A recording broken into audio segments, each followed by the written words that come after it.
Today, we're going to make a rage meter. So like the one in World of Warcraft where as you use certain abilities and attacks, it goes up, and then other abilities use it as a resource pool and it goes back down. So we need to make that same thing for the Bellator class in my game, and I'm going to bring you along for the process, and maybe you'll learn something, maybe you won't, or maybe you're just curious, but either way, you're going to come along, and that's what we're going to make today.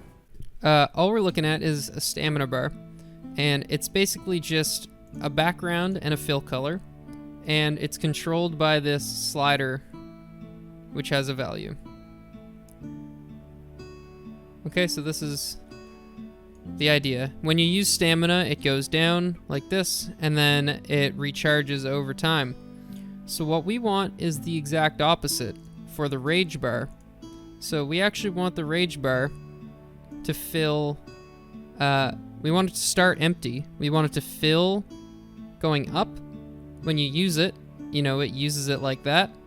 But then it will decay over time.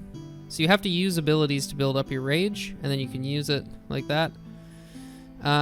We might have something that causes your rage to slowly go up. Maybe there's a passive on it that makes it very slowly recharge on its own. But otherwise, it's going to be used by abilities, built up by abilities, and decay over time. So the exact opposite of the stamina bar. So now that we have that bar, I'm going to get into how we actually do that. Alright guys, so I wrote up some code. I did the rage timer, or the rage bar. Basically the idea is that every time you attack with your light attack, you can see up in the top left here, the rage bar builds. That's going to be your main source of rage. Now, you can also see that it starts to decay over time. You can build it back up. There's a pause, and then it will start to decay. Now, when it's in this state, certain abilities use rage. So, for example, my whirlwind ability, I can't press it because it uses rage. Let me get it up to 40. There. So we had enough rage to use whirlwind. Now, let's go over the code. So this might look like a lot of code, but do not be deceived. Well, it's really not that much. It's only 140 lines. A lot of that is space as well. But basically, I've coded a state machine that controls the rage bar. So the rage bar has, and we're going to code another state, actually. The regeneration state, which isn't currently in here. So currently we have 3 states, which is defined by an enum, which is idle, which isn't really used for anything, degen, which is degeneration, and the waiting state. So essentially what's going to happen is on every tick, handle rage bar state is called in an update function in the player. So it's called every frame. Basically, we're doing a switch statement on these enum values, and what happens here is when you load into the game, it's going to basically start in an idle state. Okay, it's not doing anything. Because you have 0 rage, you can't do anything with it. When you use an ability, so let's say we use light attack, something that's supposed to build rage, it will call generate rage. Now, generate rage is inside of the rage bar. It will basically take the slider value of our rage bar that slides back and forth. It'll check that it's not being maxed out, because if it's being maxed out, we just set it to 100. Otherwise, we add the rage that ability can build to our current rage amount, and then we set the slider equal to current rage. Then what we do is we change our rage state. So after we have rage, now it needs to know that it has to wait for a certain duration and then start degenerating. Okay? Because remember, when we get rage, it can degenerate over time.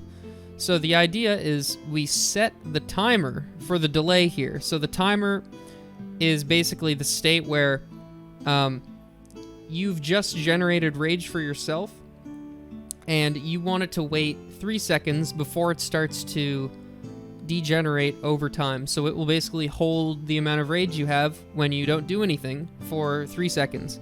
So it will start this timer to hold the amount of rage we have, and it will put us in a rage waiting state. Now the waiting state is literally just waiting for that timer to come to an end. That's it. It waits for the 3-second timer to finish, and then what it does is it puts us in a degen state. So after the timer is over, we're done. It's done protecting our rage from degenerating over time, and what it will do is it'll check if the slider is at 0, and if it is, it will put us back into a waiting state and essentially do nothing. It will also mark rage as empty as true, so other functions will know that we're out of rage.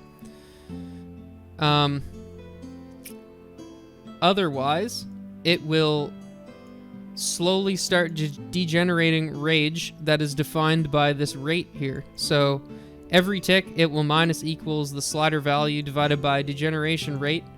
The higher the value for degeneration rate, the lower it, or the slower it will degenerate.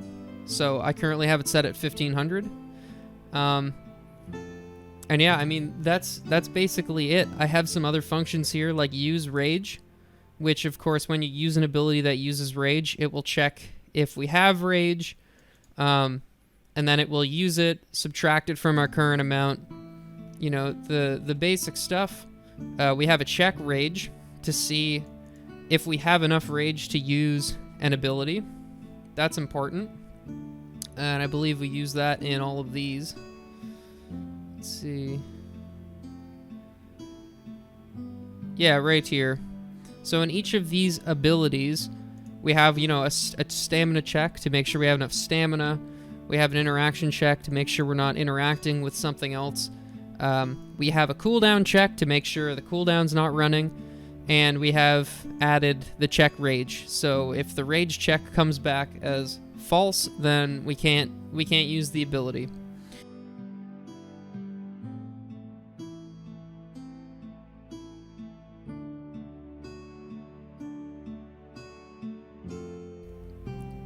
Now, another ability that builds rage is uppercut.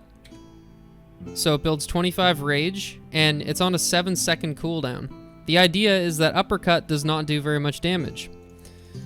It's purely a rage build, and something that you're supposed to weave in between your light attack to build rage faster. Idea being, your heavy hitting abilities, so Whirlwind hits a bunch of times for 20 damage per hit. Execution deals 100 damage per hit, which is a lot. And Dash Strike deals 50 damage per hit, but hits twice. All of these abilities cost a lot of rage, but these are all your heavy hitters, okay? The left click ability does not do very much damage, and uppercut does not do very much damage. So the idea is to try to produce as much rage as you can to get to your high damage abilities, and then after you use them, figure out how to get your rage back as fast as possible. So, you know, a combo could be auto attack, auto attack, auto attack, uppercut, whirlwind. So you have enough rage to do that. Another one could be auto, auto, auto, uppercut, auto, auto, auto, execution. Okay, so that's a lot of damage. So the whole point is that the player is constantly looking at the rage bar and being mindful of the fact they need to generate rage.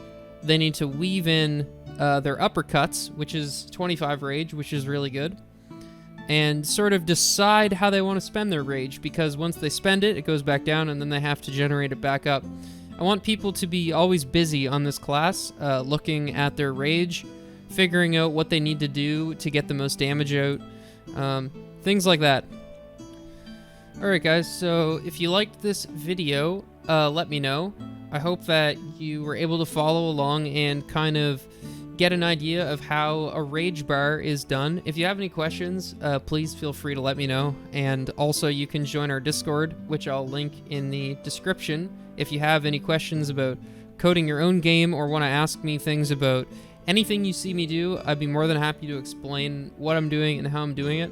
So yeah, don't be shy to ask questions. Stick around for the next video where I'm going to code a Bloodlust ability that basically regenerates rage non-stop. So you press it and your rage will be regenerating like crazy and you can smash all your buttons.